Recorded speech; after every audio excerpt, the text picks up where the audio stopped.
Welcome to all pre-pick tutorials. Today I am going to show you how to create wall stone texture effect in Adobe Illustrator. Outline none. Box fill color R199, G178, B153. Appearance panel Shift F6 or go to Windows panel and Appearance. Click on Add New Effect and Texture and Stained Glass. Cell size 9 and border thickness 1 and light intensity 0.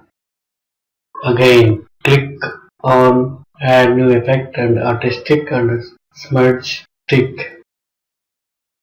Stroke length 2 and highlight area 0 and intensity 10. Again, click on Add New Effect and Texture and Curvature. Crack spacing 15 and crack depth 2 and crack brightness 6.